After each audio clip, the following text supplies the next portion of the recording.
We're Jasmine, Skye, Emma, and Sam, and welcome to the Late Late Night Show.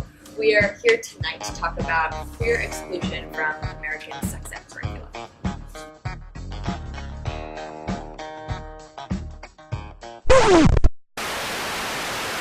Don't have sex, because you will get pregnant and die.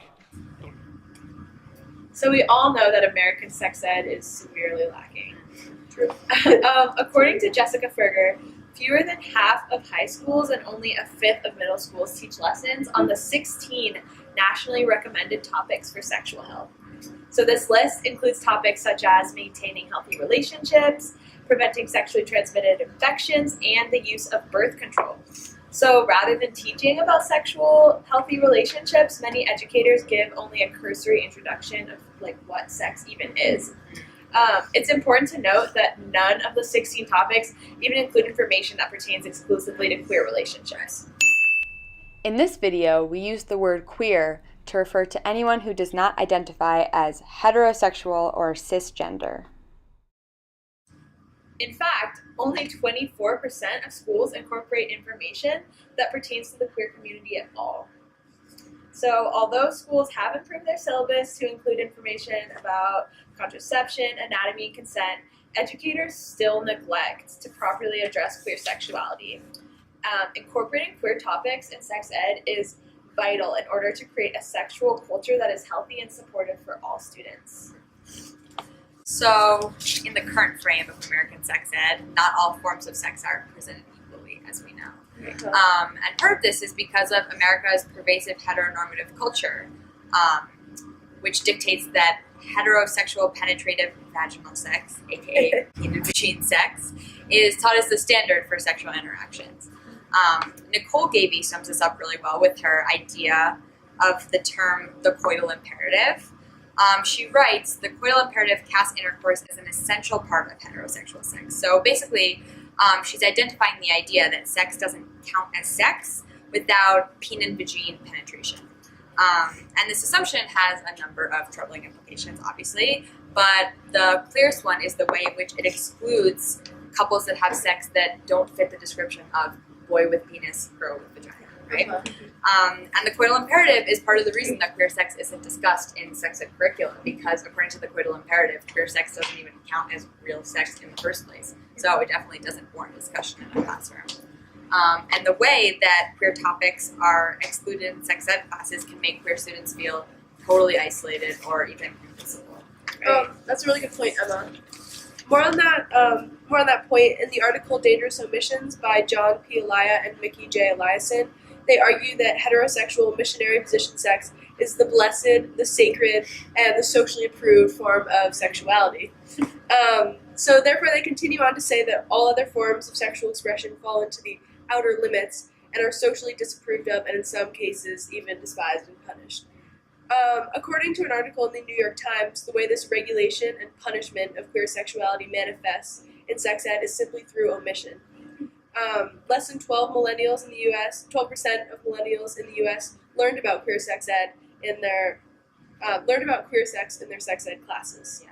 This makes sense, as few states actually mandate the acknowledgement of queer sexuality, and certain ones, like Utah, specifically state that no school district can legally present queer sexuality as a safe or positive lifestyle. Wow, so they can't even talk about sex ed at all in any positive way. That's crazy. Yeah. Crazy. Take a look at this interesting video by John Oliver, who discusses queer sexuality in the classroom. Take a look. Here, in 8 states, there are laws considerably limiting what teachers can say about homosexuality to their students, meaning the answer to that kid's question, is it okay to be gay, could be a shrug or a lot worse. And Utah's law prohibits any instruction in the intricacies of intercourse, for reasons that one state legislator explained. Those are the things we do not want to be taught in our schools. Those are things that should be taught in your home. So the importance of having queer topics in sex ed curricula is pretty much proven by the way that the absence of these topics affects queer students in their schools. According to Advocates of Youth, there's an explicit relationship between the content of sex ed curricula and the performance of queer students in their schools. They found that queer students who learn abstinence-only policies in their sex ed classes are more likely to feel unsafe at school and therefore not even show up to class. Yeah. And they're also less likely to be able to identify adults in their schools that are supportive of queer students. Furthermore, these students are also more likely to hear homophobic remarks from staff members. They're less likely to report feeling supported by the school staff, and they're less likely to have queer resources in schools such as comprehensive anti-harassment and assault policies and gay-straight alliances. And these factors greatly contribute to the sense of isolation queer students tend to feel in the schools. And more on that, we found results from an analysis of the Massachusetts Youth Risk Behavior Survey, and they found an immediate result of the lack of education among queer students. Queer youth are more likely than their hetero peers to have been diagnosed with HIV or another STI. Without the education or knowledge about STIs and how to prevent them, queer youth are not able to protect themselves properly. Yeah, and on a larger scale, numerous studies have found that all queer youth, regardless of their sex ed curricula, are significantly more likely than their straight and cisgender peers to engage in physically and mentally dangerous behavior. And they showed up in this survey of 150,000 high school students that the Center for Disease Control and Prevention conducted, which found that queer students are more likely to engage in behaviors related to violence, including dating violence, sexual assault, and avoiding school because of safety concerns. And basically, the role of sex ed isn't just to teach about the mechanics of sex, it's also to teach about how to properly create healthy relationships regardless of your sexuality and gender. So it's possible that if sex ed classes were doing a better job in conveying these messages to their queer students, then queer youth wouldn't have so much contact with sexual violence. Yeah. Something that I've really been thinking about is why isn't queer sexuality incorporated in the first place? Right. The most interesting reason that we found has to do with teachers' ability to even teach about queer sex in the first place. Yeah.